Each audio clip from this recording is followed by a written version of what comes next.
चाहे अध्यात्म हो, धर्म हो या मंदिर हो, इन सब का उद्देश्य होता है मानव चेतना को ऊंचाई देना। मनुष्य परेशान है, चिंतित है, डरा हुआ है, उसका मन बेचैन अशांत रहता है, तो इन सब का उद्देश्य हुआ कि उसके मन को शांति दे, उसके जीवन में स्पष्टता आए। जब वो इनके समीप आए, धर्म के समीप आए, अध्यात्म के समीप आए या मंदिर के पास आए, तो उसके जीवन में स्पष्टता आए। तो फिर मंदिर क्या हुआ? वह स्थान जहां चेतनाओं को ऊंचाई मिले, जहां जाकर चेतना को ऊंचाई मिले, जीवन में स्पष्टता आए, मन से ये जो भय है, डर है, ये मिटे, ये जो लालच उठता है ये मिटे, दूसरों से जो ईर्ष्या भाव तुमने पाल रखा है ये खत्म हो, ये जो क्रोध हर किसी बात पर उठता है ये खत्म हो। तो ये जो विकार पाल रखे हैं, इन सब की सफाई जहां जाकर हो, उसे मंदिर कहते हैं। दूसरी बात ये कि ग्रंथों के होते हुए भी मंदिर क्यों बनाए गए? क्योंकि हर व्यक्ति ज्ञान की भाषा नहीं समझता, और भारत जैसा देश जहां पर लोग कृषि ज्यादा करते थे, मजदूर होते हैं, तो वो कहेंगे क्या करेंगे पढ़कर। तो वो ग्रंथों को तो पढ़ते नहीं थे, उनको समझ भी नहीं आएगा ज्यादा, उनको समझ भी नहीं, पढ़े लिखे भी नहीं। तो इसलिए ऐसा तो नहीं है कि वो परेशान होंगे नहीं, उनके जीवन में कोई दिक्कत नहीं होगी, वो डरे हुए नहीं है, मन उनका अशांत नहीं होता। वो भी इंसान है, सारी वृत्तियां उनमें भी पाई जाती हैं। तो फिर उनके लिए एक इलाज था कि जगह जगह पर मंदिर बनाए जाएं, संतों की, ऋषियों की, और जिनको हम अवतार कहते हैं उनकी, इनकी मूर्तियां स्थापित की जाएं। महापुरुषों की मूर्तियां भी तो हम स्थापित कर देते हैं। तो ये सब क्यों करते हैं? ये इसलिए करते हैं कि ये जब भी घर से बाहर निकले तो हर थोड़ी देर में इसको कहीं पर मंदिर दिख जाए, कहीं पर कोई महापुरुष दिख जाए, तो इसके मन में जो अलग तरीके के विचार चल रहे थे वो इनके सामने आते ही बदल जाए। ये इनको देखे तो इसे कुछ बातें याद आ जाए इनके बारे में, तो इसके मन में जो व्यर्थ के विचार चल रहे थे, जो डर चल रहा था, जो ईर्ष्या चल रही थी, वो इन महापुरुषों की मूर्तियां देखकर, मंदिर को देखकर बदल जाए वो विचार। आप भी जब निकलते हो तो जैसे ही कभी मंदिर सामने आता है तो वहां पे झुक जाता है सिर अपने आप तुम्हारा। तो इसलिए जगह जगह पर मंदिरों की स्थापना की गई। लेकिन जैसा हमने कहा कि जहां पर जाकर मन शांत हो जाए वो मंदिर है।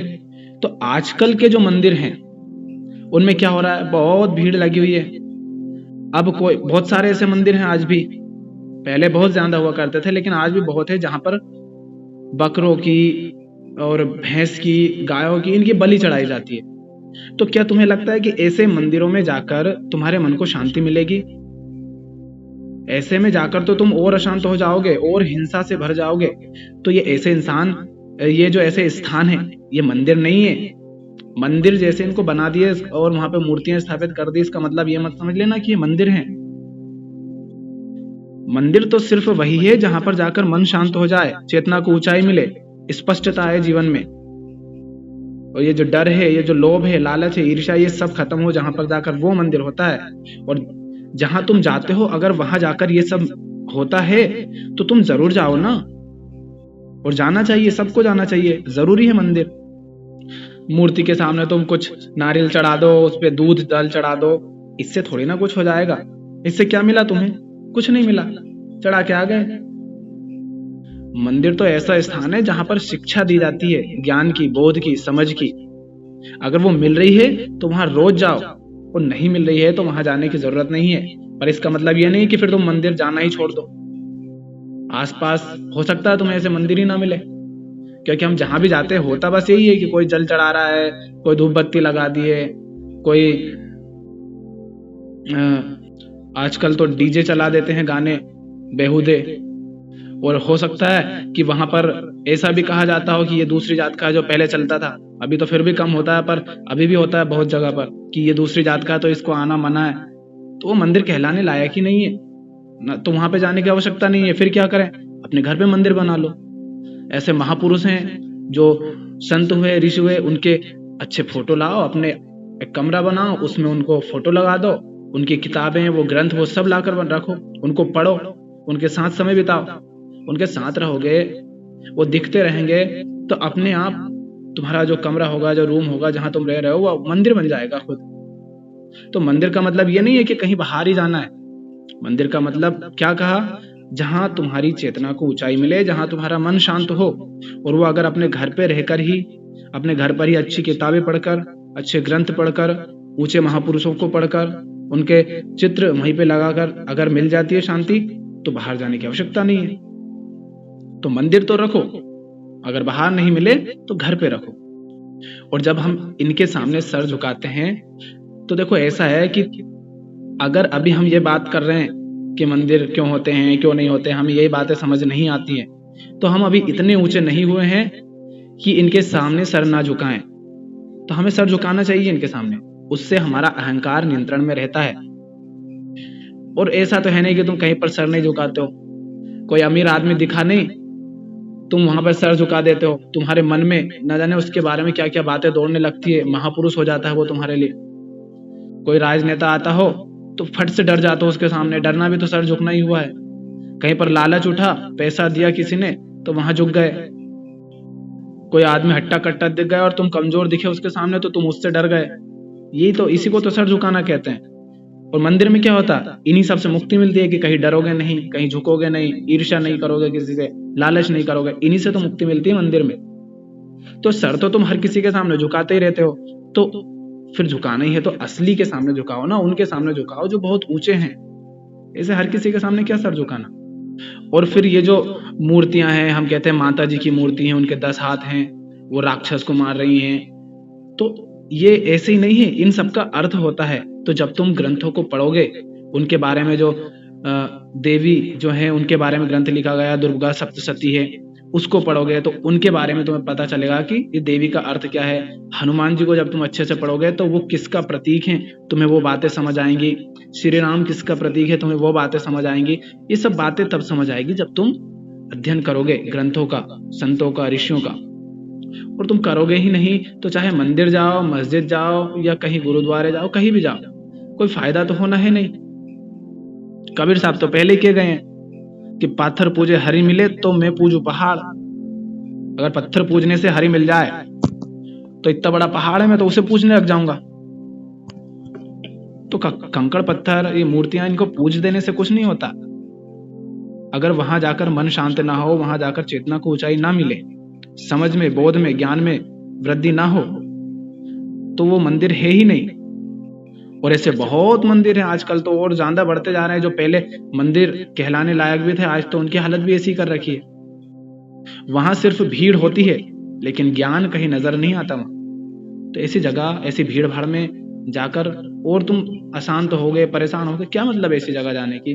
अगर वास्तव में कहीं पर अच्छा मंदिर हो तो वहां जाओ, नहीं मिल रहा हो तो अपने घर पर बना लो और बनाकर देखो, फोटो उनके लगाकर देखो। तुम्हारे मन में अगर गलत विचार भी आते हैं, नकारात्मक विचार, किसी भी तरह की जो मन में हिंसा चल रही होती है, ईर्ष्या चल रही होती है, द्वेष चल रहा होता है, कमजोरियां, हम अपने आप को कमजोर समझते हैं, वो सारी बातें जब हम उनको, वो सामने फोटो उनके दिखते रहते हैं ना, तो ये बातें भी नहीं आती हैं। क्योंकि जब हम सामने भगत सिंह का फोटो मान लो लगा है, तो हम देखेंगे तो हम ये सोचेंगे यार ये इंसान था, ये कभी किसी के सामने झुका नहीं, ये अंग्रेजों को, उनको अकेला परेशान कर दिया इसने।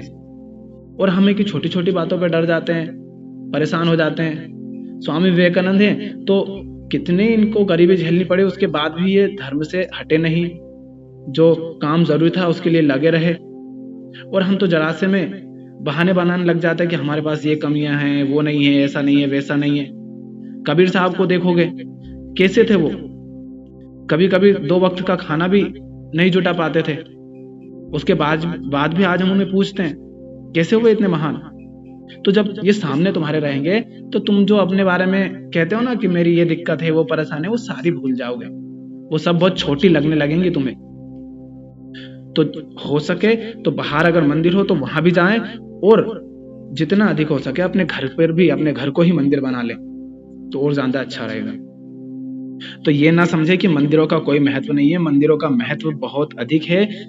जैसे हम स्कूल जाते हैं तो स्कूलों का महत्व होता है, ठीक है, अस्पताल का महत्व होता है, और भी जो केंद्र होते हैं, अच्छे विज्ञान केंद्र होते हैं, वहां जाते हैं, इन सब का महत्व है। पर स्कूल में कोई हो टीचर जिसे खुद अभी हिंदी पढ़ना नहीं आता हो और वो हिंदी का सब्जेक्ट पढ़ा रहा हो बच्चों को, तो क्या तुम ऐसी जगह पर जाओगे? नहीं जाओगे ना। कोई तुम्हें संस्कृत पढ़ा रहा और उसे ही नहीं पता संस्कृत होता क्या है, तो तुम ऐसी जगह तो नहीं जाओगे, नहीं ना तो अपने भाई को छोड़ोगे, ना बहन से कहोगे वहां जाओ, ना अपने बच्चों को छोड़ोगे, कुछ नहीं करोगे। तो फिर तुम मंदिरों को भी उसी तरह देखो ना। अगर वहां पर वो नहीं मिल रहा है जो एक मंदिर का उद्देश्य होता है, तो वहां जाने की आवश्यकता ही नहीं है, अपना मंदिर खुद बनाओ। और ये जो महापुरुष होते हैं, अब हर व्यक्ति हर पल हमें कहाँ याद रहती है, हमें तो कभी याद ही नहीं आते अगर मंदिर ना होते तो, हम तो भूल ही जाते हैं उनको। तो जो महान हुए हैं, जो बुद्ध हुए हैं, जो महावीर हुए हैं, हम इनकी मूर्तियां भी इसलिए बनाते हैं राम कृष्ण की, क्योंकि हमारा मन सदा बाहर इन भोग विलास में, व्यर्थ चीजों में ही ज्यादा उलझा रहता है। और अगर सामने कोई मूर्ति भी नहीं दिखेगी तो कभी हमें उनकी याद भी नहीं आएगी, ताकि वो हमें बार बार याद आते रहें, इसके लिए जगह जगह पर उनकी मूर्तियां बनाई जाती हैं। तो ये ना समझें कि इनकी मूर्तियां क्यों बनाई जाती हैं, किसी काम की नहीं, सबका महत्व है। और जब पढ़ोगे ना तुम, तो तुम्हें समझ आएगा कि इनकी मूर्तियों का अर्थ क्या है। जो हम देवी देवता कहते हैं, उनका सबका बहुत प्रतीकात्मक अर्थ है। वो तभी समझ आएगा तुम्हें जब तुम छानबीन करोगे, पढ़ोगे, खोजोगे, अध्ययन करोगे। तो वो करो, और ये अपने घर पर ही मंदिर बनाकर करो। और मंदिरों का बहुत महत्व है। और मंदिर क्या है? वो जहाँ शांति मिले, जहाँ मन शांत हो, चेतना को ऊंचाई मिले, स्पष्टता आए, और जीवन से डर, लालच, क्रोध ये सब खत्म हो।